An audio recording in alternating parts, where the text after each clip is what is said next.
pemerintah nggak cuma mementingkan makanan buat perut, tapi juga makanan buat kepala. Akses untuk mendapatkan bacaan itu belum ada. Jadi pola pikir orang-orang tuh, membaca buku tuh suatu kemewahan. Padahal kan biasa aja, bisa jadi kegiatan sehari-hari. Baca tuh mulai dari yang paling disukai. Jadi kayak beli buku, kalau ngikutin tren itu nggak bakal kebaca. Lebaran tuh kan padat ya acara ya. Nah, kalau untuk yang seperti itu tuh ternyata butuh bacaan yang bisa dijeda tuh nggak masalah. Kayak kumpulan cerita pendek atau kumpulan puisi lah ya.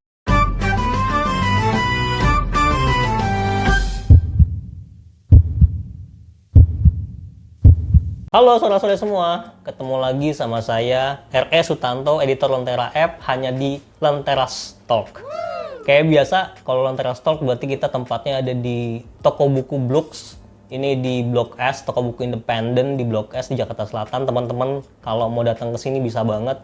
Dia buka dari hari Kamis sampai hari Minggu, jadi feel free untuk datang ke sini karena tempatnya homey banget dan buku-bukunya tuh terkurasi dengan baik oleh para founder-foundernya atau owner-ownernya ya. Hari ini kita masih puasa karena ini tag-nya siang-siang dan semoga teman-teman masih kuat menjalankan ibadah puasa, tapi bentar lagi kita akan menuju Lebaran dan semoga kita menjadi pribadi yang lebih baik lagi ke depannya gitu ya. Saat ini bersama saya sudah ada bintang tamu. Dia sih kalau misalnya di Instagram bilangnya bookstagram ya, tapi saya memilih nyebutnya sebagai pegiat literasi. Ini ada Mas Away with Books. Halo Mas. Halo Mas Wahyu ya, Wahyu Novianto Ya, betul, betul. Mas Wahyu Novianto atau Mas @away with Books Instagramnya. Dipanggilnya Y. Y. Oke, berarti aku panggil Y aja ya. Boleh. Oke, Y. Thank you banget Y udah datang ke podcast Lentera yang sederhana ini. Terima kasih sudah diundang. Untuk ngobrol-ngobrol banyak, saya pengen tahu soal apa yang Mas Y kerjakan dan bagaimana sebetulnya gairah literasi kita hari ini di anak muda tuh kayak gimana gitu ya.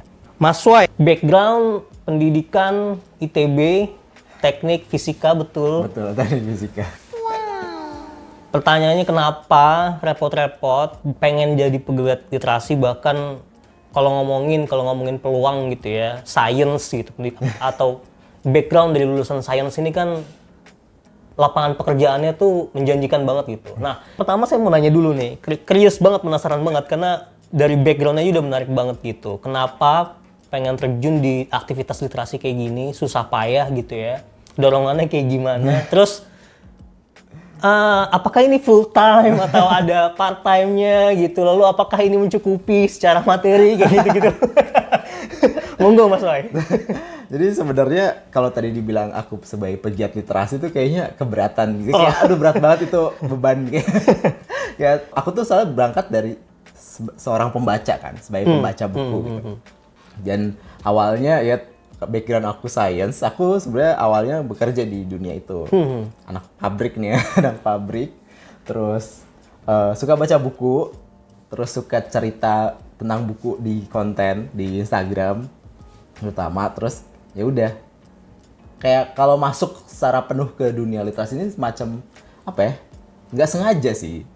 Jadi suka baca buku, terus kerjaan tuh sudah mulai apa ya, membosankan. Membosankan, kayak udah stagnan gitu-gitu aja. Jadi kayak pengen cari yang tahu. Sebenarnya sih awalnya mau istirahat. Mau istirahat dulu dari kerjaan jadi anak pabrik. Tepatnya kapan ya tepatnya nih? 2022. Oh, belum lama. Belum lama. Ya. 2022 pasca pandemi lah ya. Iya betul, pasca pandemi ya. Nah, itu kayak mungkin pemikiran bekerja, terus pandemi, terus memikirkan apa sih sebenarnya yang menyenangkan buat hidup kan. Agak filosofis gitu. Terus ya udah istirahat dulu sebenarnya, sambil tetap kayak otak-atik Instagram, main Instagram, cerita tentang buku di Instagram gitu. Terus habis itu beneran terjun langsung akhirnya di dunia literasi secara dalam tuh sebenarnya karena nggak sengaja diajak sama pacar merah. Jadi itu beneran nggak sengaja. Pas mau resign, udah sebentar lagi tuh udah resign, tiba-tiba dihubungin sama pacar merah. Bahkan mereka nggak tahu kalau aku resign. Kayak mau bantuin pacar merah nggak? Oh ya udah mau gitu. Jadi ya udah akhirnya sampai sekarang menikmati dunia ini. Waktu itu masih inget gak 2022 resign? Enggak, sebetulnya waktu kerja di pabrik tadi misalnya karena lulusan dari science gitu yang mungkin relevan dengan pekerjaannya. Waktu itu inget gak Instagramnya tuh masih berapa followersnya? Berapa ya? Baru 7.000 atau 8.000 gitu. Oh tuh udah lumayan tapi. Nggak, tapi waktu itu udah ini belum apa nih review buku gitu? Iya review. Kan emang awalnya tuh review buku. Dari tahun berapa? Dari 2000, aku tuh 2017. Oh dari 2017. Jadi udah review 2017 tuh awalnya bikin akun buku khusus itu tuh karena kayak suka baca, terus lihat konten-konten orang luar gitu. Ternyata ada yang namanya Bookstagram 2017 itu lagi rame banget tuh, tapi masih di luar yang aku dapet tuh kayak orang luar negeri. Habis itu, oh seru kayaknya ya bikin konten buku gitu. Dan biasanya Bookstagram dapat PR package gitu dari penerbit-penerbit. Tapi dulu banyaknya bahasa Inggris kan. Jadi aku pikir ya udah, konten aku captionnya pun bahasa Inggris gitu. Terus sini-sini ternyata di Indonesia juga banyak yang suka bikin konten tentang buku. Habis itu ya udah jadi kontennya kalau buku bahasa Inggris ngomong pakai caption bahasa Inggris. Terus kalau bahasa Indonesia bukunya pakai captionnya nulisnya pakai bahasa Indonesia gitu. Jadi ya udah itu. Tapi ya udah Mas, di antara sela-sela bekerja kayak kalau baca buku kan terus-terusan gitu. Ya udah itu bikin dari 2017 gitu. Berarti dari 2017 baru mulai aktif banget, terjun banget di 2022. Tadi mikirin pasca pandemi gitu ya. Betul. Makna hidup kayak gimana?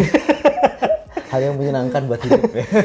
Itu awal-awal diajak, berarti apa stepping stone-nya kemudian diajak Pacar Merah? Apa gimana?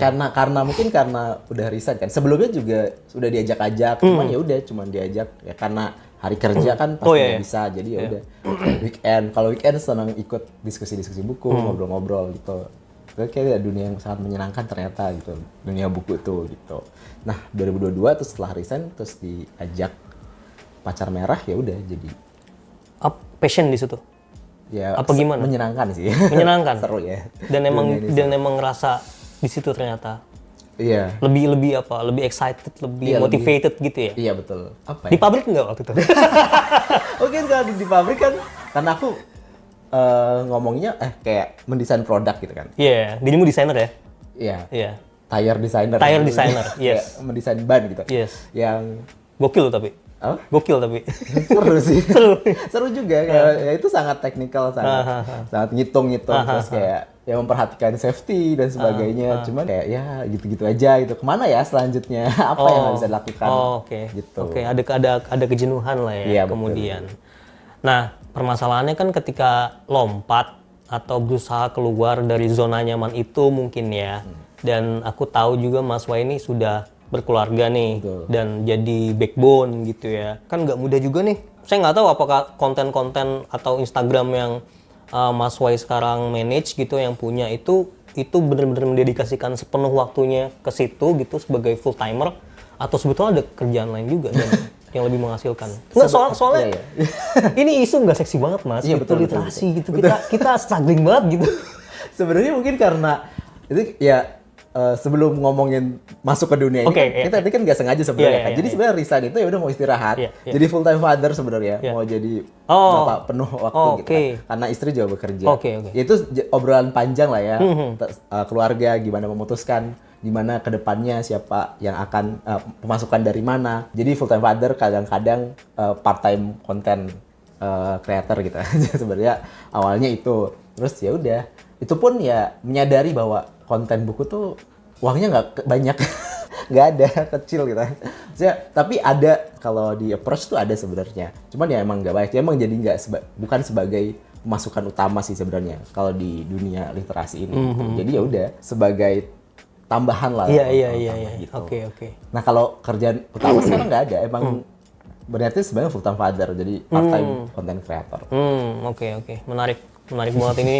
Nanti bisa banget dikulik ya di episode lain mungkin soal pilihan hidup. Soalnya ini nggak mudah gitu kan ya. Apalagi di kita yang sangat patrialistik gitu ya. Kalau ngomongin budaya full time father dan lain-lain. Oke, mungkin saya cukupkan di situ.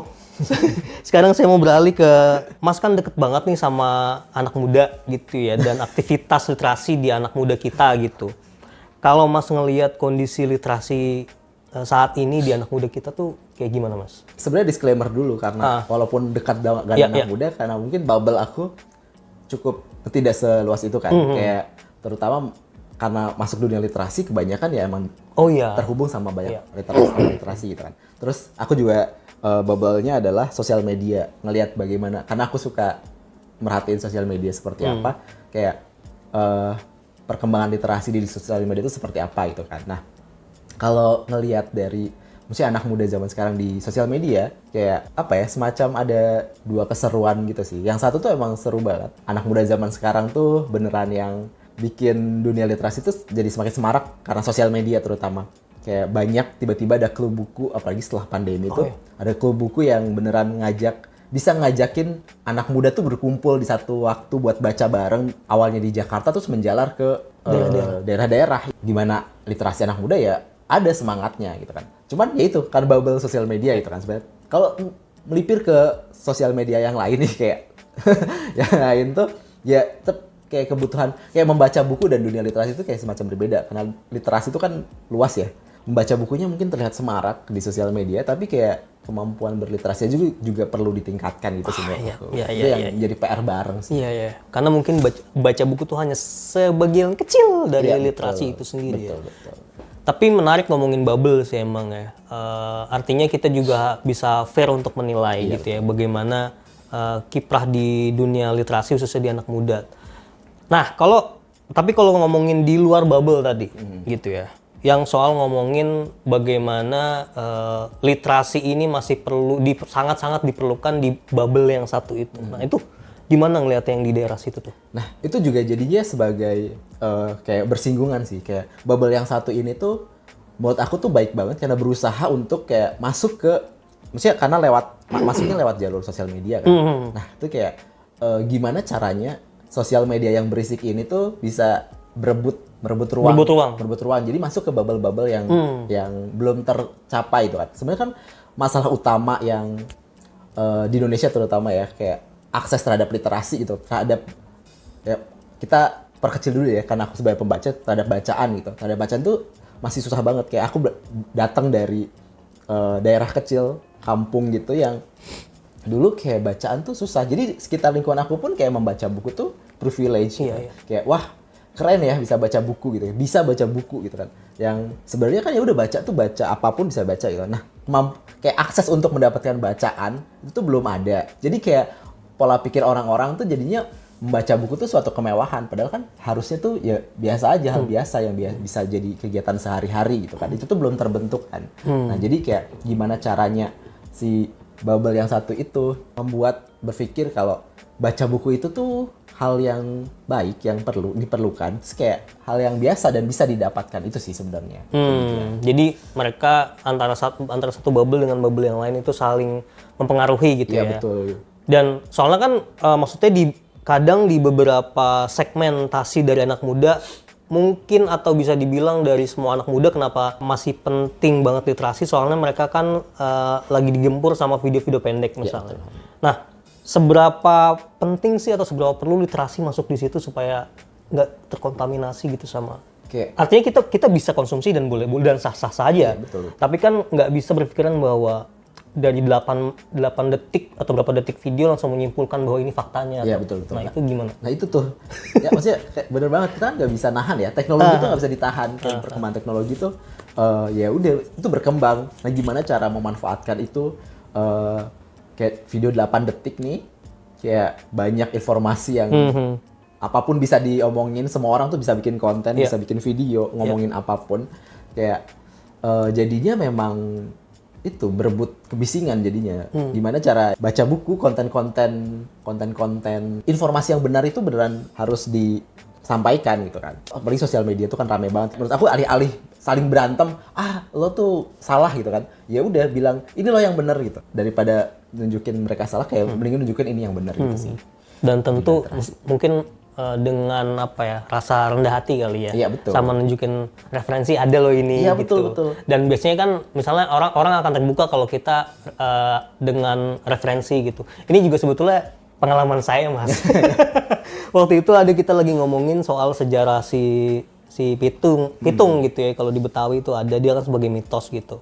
Nah, banyak tuh orang yang orang yang bertarung di dunia itu gitu, isu soal itu. Tapi karena saya baca buku dan tahu gitu ya, saya kasih tahu aja kebenarannya dan bisa dirujuk referensinya gitu. Betul. Mungkin caranya bisa kayak gitu Iya, kali. betul. Dan nggak harus bookstagram atau nggak Nggak harus dong. yang tahu informasi itu. Iya, kayak sebenarnya kan Bookstagram itu tuh title doang kan. Intinya tuh gimana pembaca buku tuh lebih banyak daripada Bookstagram sebenarnya. Pembaca buku itu dan nggak harus jadi Bookstagram. Kayak pembaca buku tuh ya bisa ngomongin buku tanpa jadi Bookstagram tuh bisa aja. Membiasakan bahwa ada loh referensi yang benar. Kayak bisa bahkan kalau ngomongin konten yang ngomongin sebenarnya isunya benar, yang dia omongin benar, terus kayak tapi nggak ada referensinya, itu juga jadi susah untuk itu kan.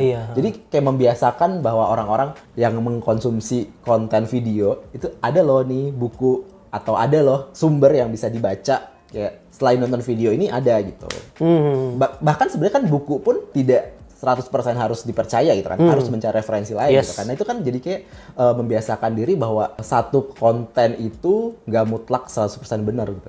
Itu juga sih. Iya. Nah ini bagaimana literasi kemudian membentuk critical thinking. Betul. Sebetulnya jadi poin utamanya ada di critical thinking tadi gitu ya.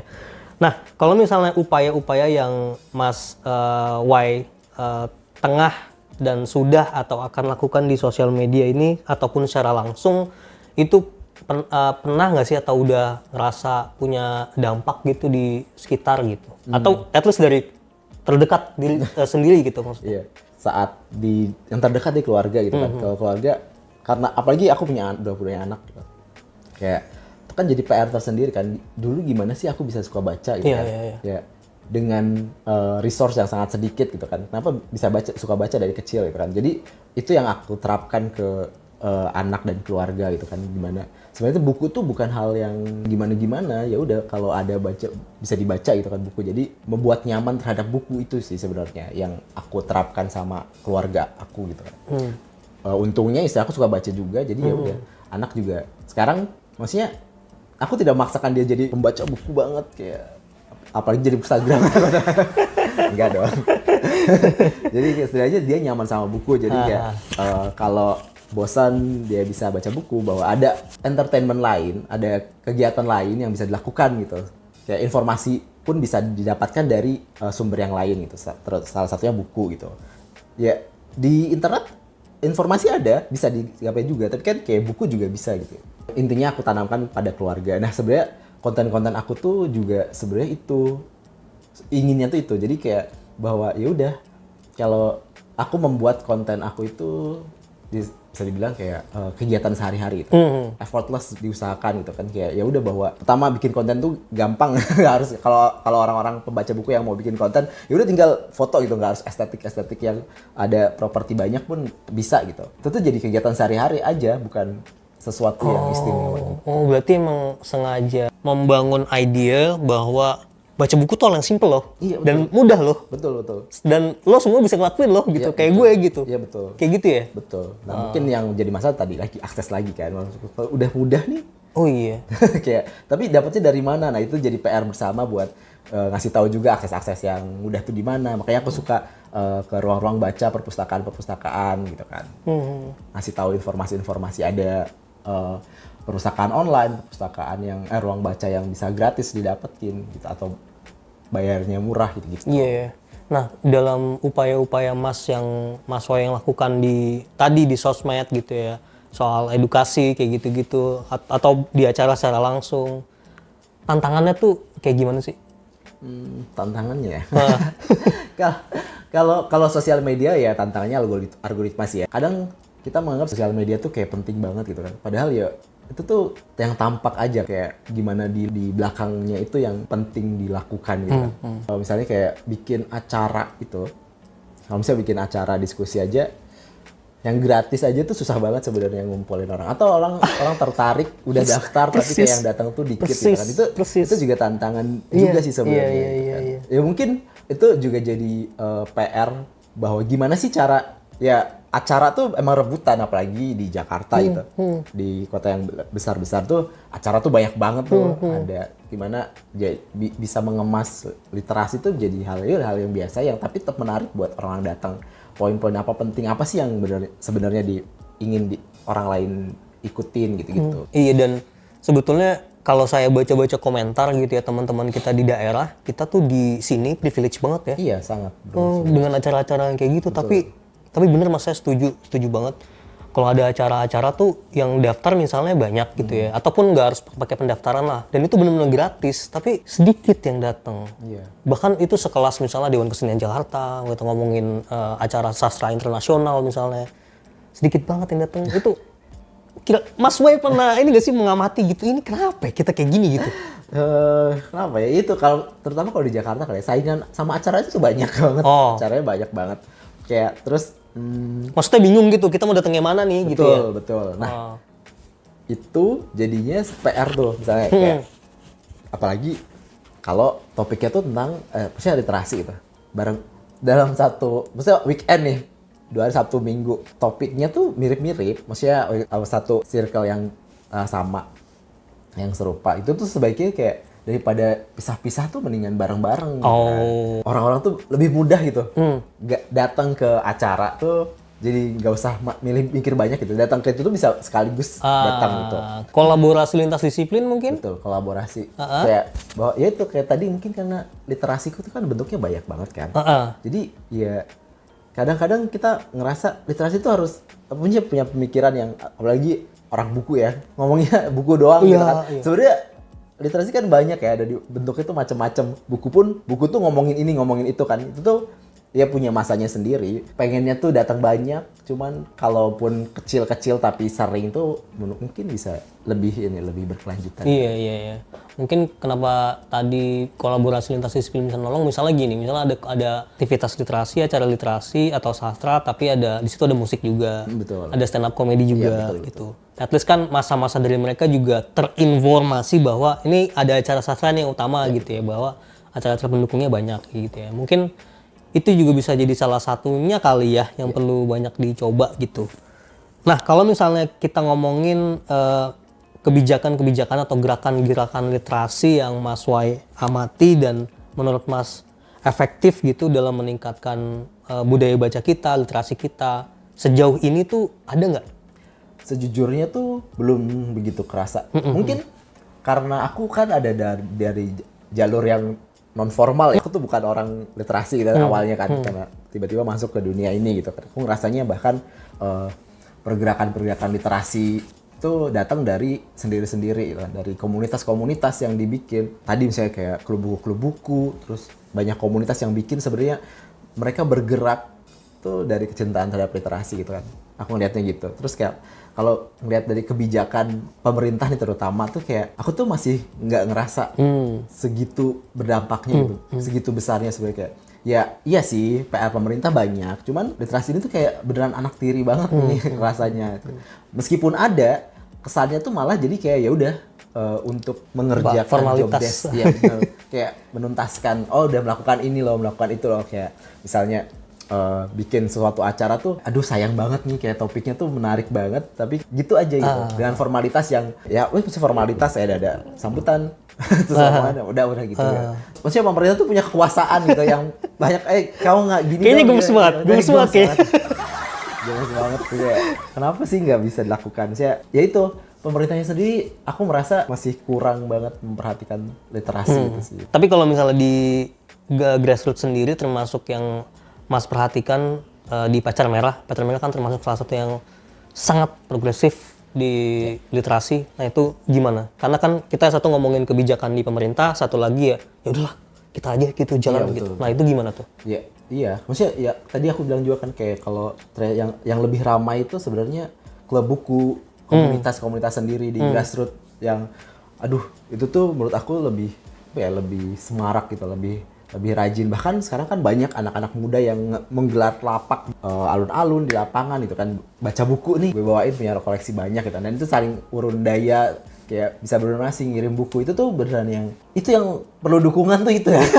Maksudnya kayak manusia rakyat biasa aja bisa gitu, kenapa pemerintah nggak bisa? Iya. Berarti itu yang perlu, dan mereka tuh perlu banget disupport sebetulnya ya. Iya betul. Dan pemerintah sih harus melihat itu ya. Iya. Oke, kalau soal bacaan mungkin yang Mas Way amati juga di kalangan anak muda saat ini, ada ini nggak sih macam stereotipikal tertentu gitu misalnya di angkatan misalnya, Gen Z nih sukanya baca self help atau motivation, milenial nih fiksi misalnya, cerpen atau novel gitu. Ada sih nggak sih kayak gitu-gitu tuh? Kayaknya lebih ke alih-alih generasional itu lebih ke setiap genre tuh ada masanya gitu. Oke. Ada masa dan masa waktu dan orangnya dan orang yang membacanya gitu.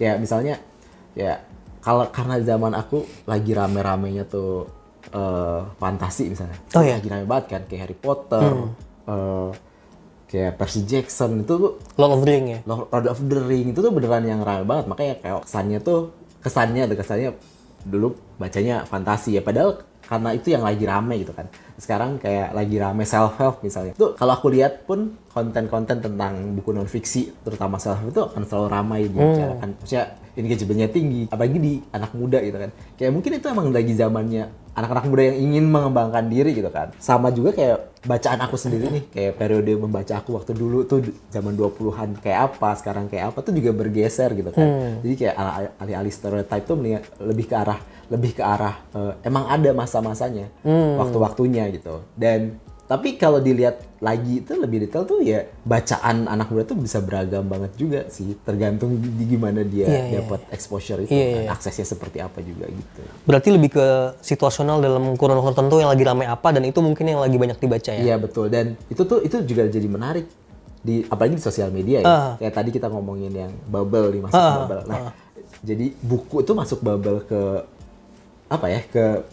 buku masuk ke bubble yang lain, bukan membaca buku itu bisa jadi bikin bubble yang baru yang lagi rame di sosial media, alternative alternate universe alternate universe kan sebenarnya semacam fanfiction, K-pop gitu kan. Tapi itu membuat orang membaca fiksi gitu, ada masanya dan itu rame banget. Bercerita deh, tiba-tiba dia tuh bisa rame dan masuk ke anak muda itu kan. Itu tuh jadi sebenarnya kayak ya self help ya, novel sejarah yang anak muda pengen tahu sejarah tuh tetap ada. Terus ya anak-anak muda yang hobinya tuh bikin jadi bentuknya tuh masuk ke dunia buku itu tuh jadi macam-macam gitu. Jadi menurut aku tuh nggak bisa di stereotype.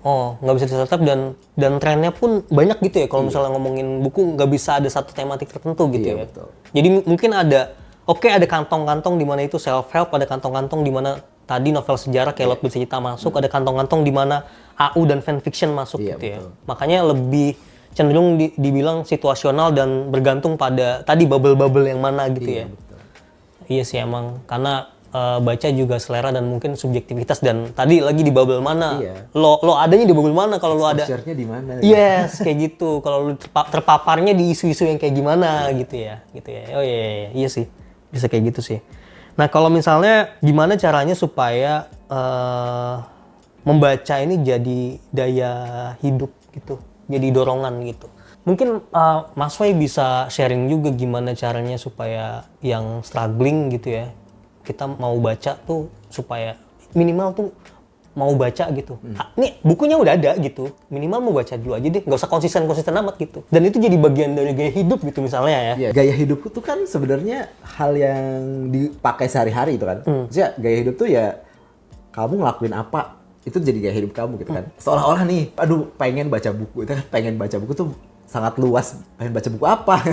Aku tuh nggak suka baca buku yang tebel-tebel. Ya nggak usah baca buku yang tebel-tebel. Aku tuh suka nonton anime misalnya. Ya sebenarnya tuh ada loh buku tentang anime yang ada punya cerita. Kamu baca komik aja itu kan jadi bagian dari membaca buku gitu kan. Aku pengen ngasih tahu kalau baca buku tuh bisa baca apa aja gitu. Buku tuh nggak harus sesuatu yang serius dibaca tuh memaksakan diri gitu kan. Gaya hidup tuh nggak usah dipaksakan. Ya sama deh kayak duit tuh kan gaya hidup tuh kalau ngikutin gaya hidup tuh akan habis terus kan. Itu nggak bisa dipaksakan itu. Jadi kayak buat aku tuh membaca tuh mulai dari yang paling disukai. Jadi kayak beli buku kalau ngikutin tren tuh nggak bakal kebaca. Kalau nggak menarik nih gimana nih? Beli buku kalau karena tren gitu. Kayaknya FOMO gitu. Itu nggak bakal kebaca deh.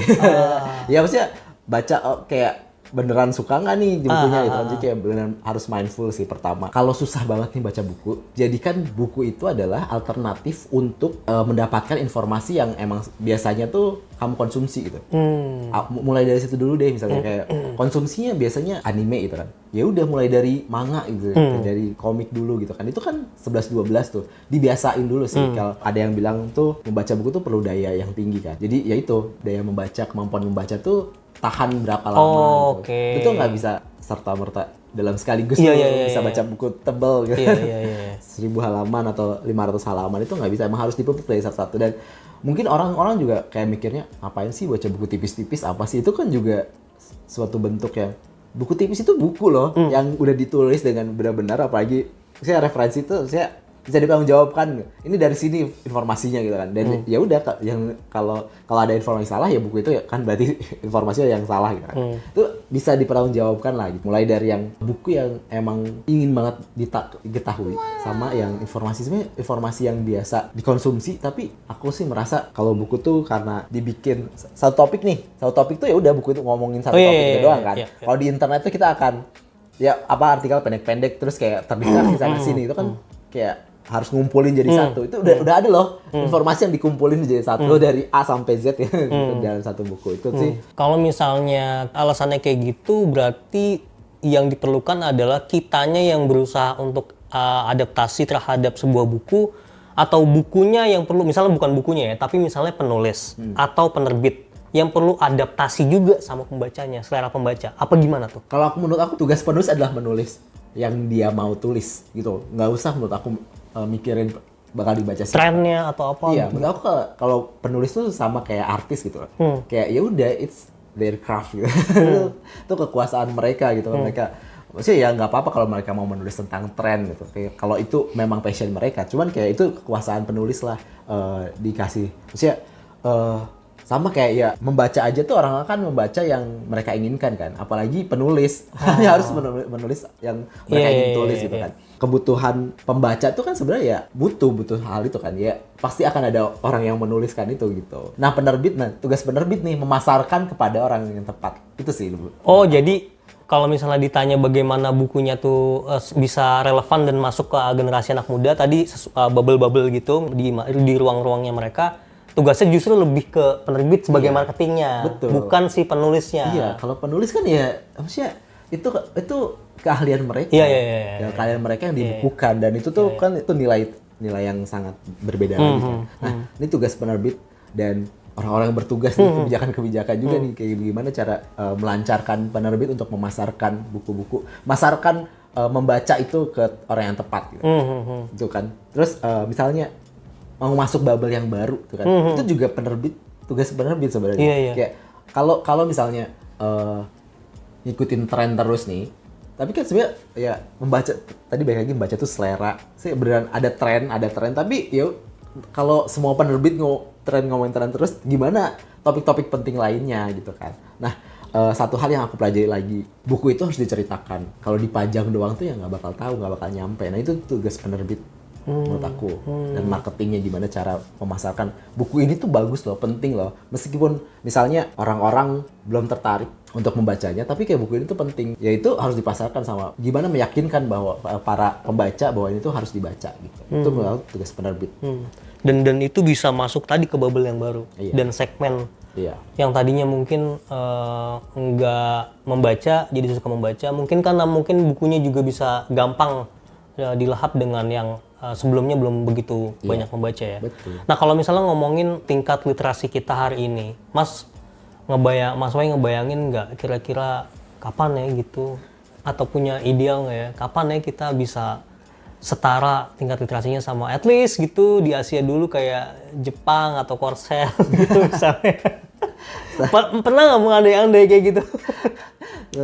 Karena kan main di sosmed tadi, yang disebutkan kan ruang yang sangat-sangat riuh gitu ya, di situ gitu. Nah, literasinya kan literasi kita nggak cuma membaca, tapi literasi di cyber juga gitu ya. Nah, itu karena kan kita ironis banget gitu, kita penduduk tersopan di aslinya, benar. tapi penduduk yang sangat-sangat tidak sopan di dunia maya. Nah, itu gimana tuh bisa kayak gitu? Mungkin saat pemerintah nggak cuma mementingkan makanan buat perut, tapi juga makanan buat kepala sih. Dipotong tuh jadi TikTok. Di TikTok. Iya bener, kayak makanan bergizi itu nggak cuma buat perut, kayak buat bergizi itu buat kepala, buat itu tuh beneran. Nah, pemerintah tuh kerasa banget lah ya sekarang gimana urusannya, gimana pemerintah memisahkan antara makanan bergizi untuk perut dan makanan bergizi untuk kepala gitu. Untuk perkembangan Indonesia emas tuh nggak cuma harus kenyang gitu, harus punya pemikiran yang lebih bagus juga itu sih. Itu tugas pemerintah. Ya karena mereka yang berkuasa kan, harusnya mereka. Terus gimana kita bertahan itu ya mau nggak mau nih yang emang udah terpapar dengan konten-konten yang dianggap bahwa bernilai literasi lebih baik gitu kan. Literasi lebih baik itu ya mau nggak mau usaha bareng-bareng buat berebut keriuhan di sosial media. Lagi-lagi kita ya sebagai sipil yang berusaha ya. Iya, capek kan? Capek. Itu kalau mimpi kapan literasi Indonesia bisa meningkat gitu. Itu kan, aduh, ya kalau dibilang mulailah dari keluarga, aduh itu tuh ya udah, keluarga mana sih yang nggak mau anaknya pintar gitu kan? Keluarga mana yang nggak mau anaknya bisa sopan dunia maya maupun dunia nyata gitu kan? Itu pasti dikerjakan itu sama keluarga gitu kan. Akses terhadap literasi dunia cyber, saya kayak gimana sih ngajarin anak buat itu kan juga PR juga kan. Sebenarnya kan mulai dari atas nih harusnya emang. Kan dari kecil. Apalagi sekarang lagi viral ya, banyak konten-konten yang memajukan anak kecil gitu ya. Terus dia misalnya berstatement apa di ruang yang di mana ruang itu ruang maya gitu ya, mungkin nggak seharusnya dia berstatement kayak gitu. Itu juga karena orang tuanya.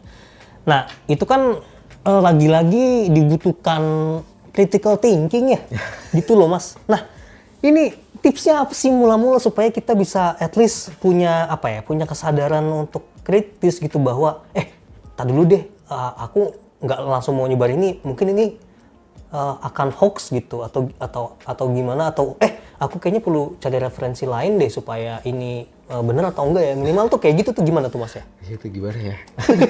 Susah juga. Beneran itu tuh beneran hal yang harus dilatih sih. Aku ngerasa tuh internet tuh ada tiga tingkatan. Generasi yang awalnya nggak ada, terus ada, tapi udah jadi biasa karena mengikuti perkembangan nih. Terus ada yang dari lahir tuh udah teknologi gitu kan, ada informasi dalam bentuk video pendek udah ada. Ada yang awalnya nggak ada ya mereka biasa aja. Pas mulai ada tuh mereka belum mau gitu kan, kayak orang-orang tua nih, boomer gitu kan. Kayak. Nah itu tuh kalau yang dari nggak ada sampai sekarang ada tuh, kayak menurut aku tuh harusnya bisa lebih bijak sih. Mereka gimana tahu perkembangan, gimana mereka berkembang itu tuh harusnya udah nyadar bahwa dunia internet tuh berubah sama sekali. Saya berubah terus-terusan gitu kan. Gimana mengolah informasi itu dari kayak misalnya milenial tuh kan awalnya nggak ada internet. Betul. Ya. Terus kita tumbuh dengan internet ya. Tumbuh dengan internet berkembang. Yes. Perubahan internet kan.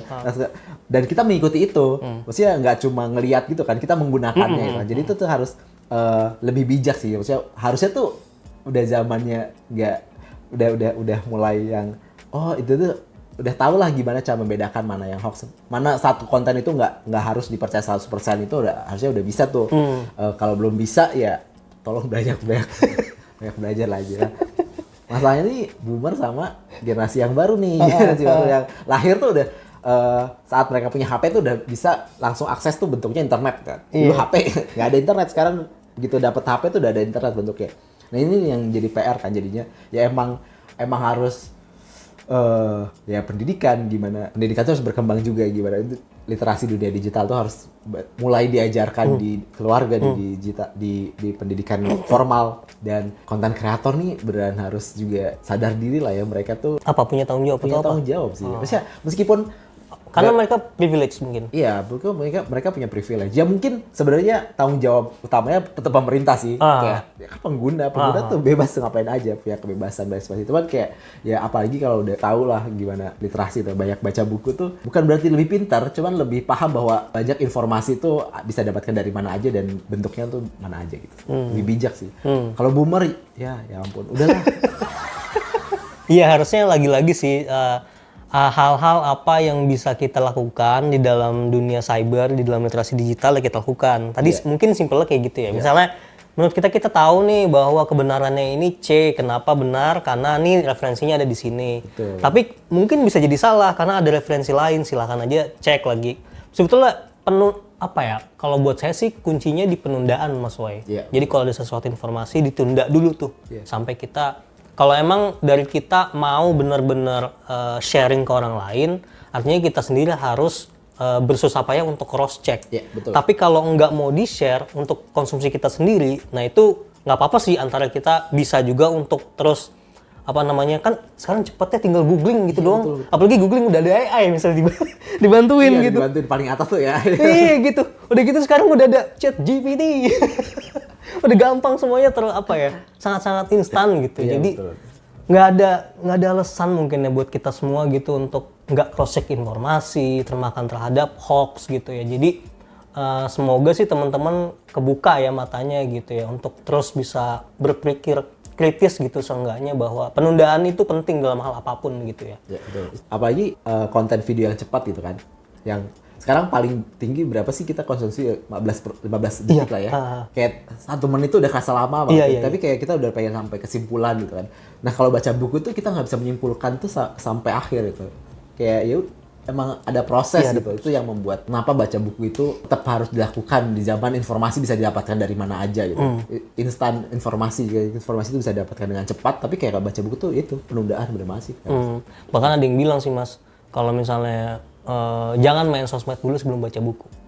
Artinya mungkin di situ maksudnya adalah lo perlu ngebangun mental bahwa lo udah berpikir kritis dulu gitu, baru lo main sosmed gitu. Jangan sampai dikit-dikit sumbu pendek misalnya gitu ya. Kayak gitu sih. Nah, sebentar lagi kita akan lebaran. Karena ini podcastnya akan tayang sebelum lebaran banget gitu ya. Punya tips nggak supaya kita juga bisa maintain energi kita? Tadi daya membaca ya, daya membaca kita gitu supaya kita bisa terus membaca. Karena kan ini akan libur panjang, lebaran, kita silaturahim gitu ya. Tapi juga jangan sampai ada bolong di baca kita yang mana nanti kita mulai lagi struggling lagi gitu Mas. Nah ini kalau Mas Wei sendiri punya pengalaman libur lebaran kayak gimana dan mungkin jangan-jangan punya cara untuk milih bukunya itu sendiri gitu dari mungkin beratnya karena harus dibawa pergi gitu ya, atau mungkin temanya yang mungkin entertain aja atau gimana gitu. Punya nggak sih tips-tips kayak gitu? Sebenarnya kalau aku tuh karena aku mudik kan ya. Udah berapa tahun ini mudik tuh aku tipe yang susah untuk memilih buku yang harus dibawa mudik. Jadi biasanya aku bawa banyak jadi takut kehabisan bacaan. Banyaknya itu berapa nih? Banyaknya berapa? 5? 5 tuh paling sedikit bahkan. Tapi ya ngelihat koper lah ya sama tas gimana. Cuman 5 tuh biasanya paling sedikit, kayak lebih khawatir sih. Apakah dibaca semuanya saat selesai lebaran? Tentu tidak. Oh, at least jaga-jaga. Jaga-jaga. Nah, kayak tips ya yang ternyata dibaca adalah nggak terlalu tebal. Karena lebaran tuh kan padat ya acara ya. Apalagi di kampung. Silaturahmi kesana sini gitu. Nah, kalau untuk yang seperti itu tuh ternyata butuh bacaan yang bisa dijeda tuh nggak masalah. Misalnya tuh kayak kumpulan cerita pendek atau kumpulan puisi lah ya. Itu kan ya udah satu selesai gitu. Itu bisa. Jadi terus-terusan tuh. Jadi saat energi habis saat saat silaturahmi gitu kan, bisa baca buku yang nggak memberatkan hati. Berarti nggak bisa baca Madilog gitu ya? Ya tergantung orang ya sih, cuman kayak tidak disarankan apalagi untuk orang-orang introvert yang silaturahmi itu. Oh iya benar. Energinya besar banget ya. Iya. Habis itu baca Madilog ya bubar jalan. Besoknya nggak silaturahmi lagi.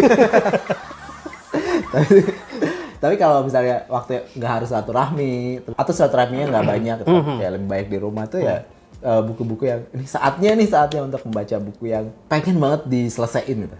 Ya pasti ada di rumah buku, apalagi pembaca yang punya TBR tuh bukan bacaan yang banyak tuh pasti. TBR apa tuh? To be reading list. Oke, to be reading list. Itu banyak. Atau kalau yang belum mulai baca itu kayak bisa nih, buku itu bisa jadi salah satu cara untuk kabur kalau lagi ada acara keluarga yang capek basa-basi. Dia kayak semacam ini ya, kayak aduh ketahuan nih.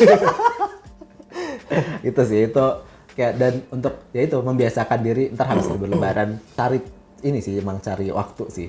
Kayak buat lebaran tuh panjang liburnya, buku-buku yang tipis dan menyenangkan sih buat aku. Karena struggling. Iya. Dan mungkin ini ya supaya tadi bisa dijeda kayak Betul, gitu ya. dijeda.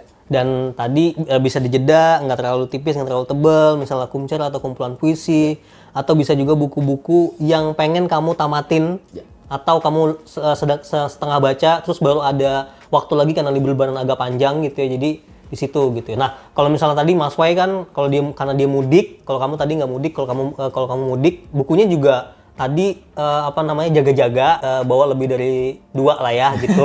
Jangan 5 juga kayak Mas Wai gitu. Ya dan harus dibawa pulang lagi soalnya harus balik lagi. Iya, dan bukunya juga ya nggak begitu tebal juga gitu supaya nggak banyak makan tempat di bagasi atau di tas kamu gitu ya. Kalau misalnya spesifik rekomendasi buku lebaran ada nggak? Aduh, apa ya? Kayaknya lucu deh kalau kalau lagi lebaran baca buku ini gitu. Atau pernah nggak sih ada sentimental tertentu atau pengalaman tertentu ketika waktu mungkin lebaran tahun lalu atau 2 tahun lalu ketika baca buku apa dan itu relevan gitu. Atau mungkin ada buku-buku yang isunya soal lebaran, kan banyak ya kayak gitu-gitu. Aku tuh tidak membaca buku, nggak banyak untuk kayak event-event. Kalau event libur tuh harus baca buku seperti apa. Okay. Kayak yang pengen aku baca aja gitu. Kemarin tuh aku baca buku puisi. Lebaran aku lupa lagi.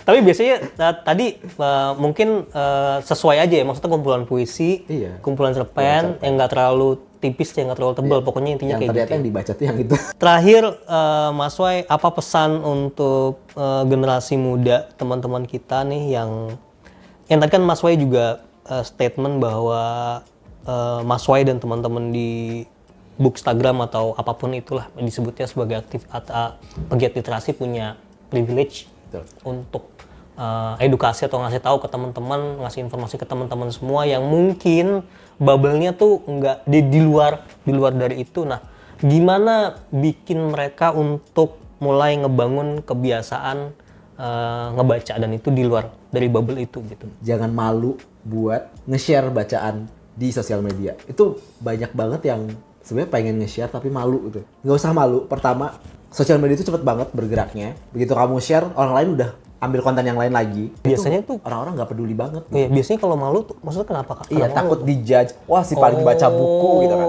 Nggak apa-apa. Okay. Bahkan aku tuh snob. Iya, snob nih aku baca buku. Yang sebenarnya kalau aku tuh dibilang si paling baca buku itu kayak dulu tuh aku waktu kecil dibilang kutu buku tuh bukan sebagai kayak ejekan. Aku ngerasa ujian. Kayak aku ngerasa itu sebagai ujian. Iya sih, emang kenapa? Iya kayak iya dong gitu.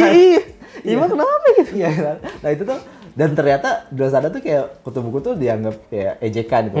Nggak mau dianggap si paling baca buku. Kayak menurut aku tuh itu ubahlah, nggak apa-apa dibilang si paling baca buku daripada si paling konten. Baca buku tuh maksudnya ejekan itu tuh nggak ngaruh apa-apa kok sama hidup kita gitu kan. Si paling baca buku tuh nggak ngaruh gitu. Apalagi kalau suka baca buku, kamu suka sesuatu hal tuh jangan sampai omongan orang lain tuh merusak kesukaan kamu gitu. Terus itu buat yang baca buku, jangan malu buat nge-share bacaan di sosial media. Itu adalah satu cara kita ngerebut bisingan itu. Iya, berebut ruang tadi. Iya, berebut ruang. Ya mungkin ngerasa, maksudnya apalagi nggak usah mikirin dampak juga. Maksudnya kayak ya udah share aja. Siapa tahu ada orang yang tertarik. Kalau nggak pun ya nggak apa-apa. Itu kan kayak jadikan itu sebagai dokumentasi pribadi, setidaknya udah baca buku apa aja tuh. Itu terutama buat aku sih itu membantu aku ingat baca buku apa aja sih. Aku kalau udah baca buku apa aja sih, aku lihat arsip. Oh iya, bisa juga ya. Jadi riwayat. Iya, betul. Itu sih. Terus ya tetap baca buku sih. Kayak informasi itu bisa dibaca dari mana aja, tapi dari buku itu udah ada yang nyatuin jadi satu. Nggak usah repot-repot mikirin yang lain, nyari-nyari informasi yang lain, yang terpisah-pisah gitu. Kalau butuh informasi lain tuh, apalagi buku non-fiksi ya, kayak di belakang tuh ada daftar pustaka ada sambungannya. Jadi kalau butuh, ini kayaknya nggak cocok, bisa dicek daftar pustakanya buat cross-check buat yang lain. Gitu. Nah itu kan pembaca yang udah familiar sama buku. Gimana kalau ngasih tahu atau bukan ngasih tahu bahasanya mungkin apa ya, ngajak ngobrol mungkin awal-awal gitu ya supaya kayaknya seru deh kalau kita baca bareng gitu. Nah itu ke orang yang emang tadi bukunya udah ada tapi gimana cara apa ya encourage dia untuk baca itu. Dibikin menyenangkan sih sebenarnya, kayak book date, udah punya bukunya nih, kita belum baca-baca nih. Kayak pertama, apakah buku yang salah? Mungkin bukunya kurang cocok. Kayak bahkan buat pembaca pun, buat yang udah baca buku pun, sebenarnya satu buku tuh bisa udah beli lama tuh bisa ketemu waktu yang pas baca bukunya tuh kapan tentu kan. Tentu. Iya kan? Jadi beli aja dulu. Iya.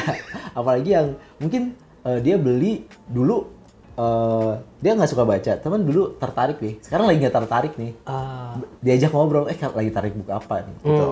Bahkan kayak pintu masuk orang baca tuh beda-beda, jadi emang harus cari tahu, apalagi temennya nih, harus tahu temennya tuh lagi suka apa, gitu sih. Ngajakin teman buat baca buku tuh harus menyenangkan. Membaca buku tuh menyenangkan kok, nggak ngebosenin gitu. Iya. Dan tadi masuknya dari apa yang dia sukai ya. Iya, betul. Dan mungkin syukur-syukur dari apa yang dia sukai juga kita punya referensi. Ada loh buku soal ini gitu ya. Dan tadi sih menarik banget soal buku itu harus diceritain. Jadi storytelling. Dan ini sebetulnya bukan cuma tugas dari penerbit aja, memang dia ada kepentingan untuk di situ gitu ya. Tapi kan kita juga sebagai pembaca ketika ada teman-teman kita gitu, yaitu kalau kita punya bacaan juga diceritain juga. Dan tadi kata Mas Wei juga, jangan ragu-ragu buat teman-teman semua untuk ceritain apapun itu di sosmed, karena percayalah kita nggak se-center of attention itu di sosmed. Betul. Karena apa ya, time span-nya tuh di sosmed itu cepet banget gitu ya teman-teman. Dari satu konten ke konten lain itu mungkin sangat-sangat singkat. Jadi ya tadi gitu, jangan-jangan kita kepedean aja gitu ya kadang-kadang gitu, bahwa kita nih bener-bener dilirik gitu. Tapi semoga sih teman-teman juga ter-encourage ya buat tetap terus gitu, kalau yang misalnya masih baca, untuk terus melakukan ya tipis-tipis review gitu ya, barangkali kena 1-2 teman-teman yang lain di pada daftar followers teman-teman semua gitu ya. Betul. Saya kalau lihat story nih, apalagi yang gampang tuh kan story ya. Komitmennya nggak banyak nih, 24 jam misalnya di Instagram atau di TikTok juga ada story juga kan. Terus kayak itu kan cepet tuh. Misalnya di antara 5 story sebelumnya tentang makanan, 1 tentang buku tuh ada kelewat, orang-orang kan jadi ada yang berbeda nih gitu. Itu tuh jadinya bisa variasi konten biar orang-orang tuh tahu bahwa ada banyak konten ya di dunia ini. Oh iya. Termasuk buku. Iya, termasuk buku. Oke, itu aja teman-teman perbincangan dengan Wahyu Novianto atau @awaywithbooks. Jangan lupa follow kalau belum. Itu aja teman-teman semua, dan sampai jumpa di Lentera Talk berikutnya. Bye-bye. Terima kasih.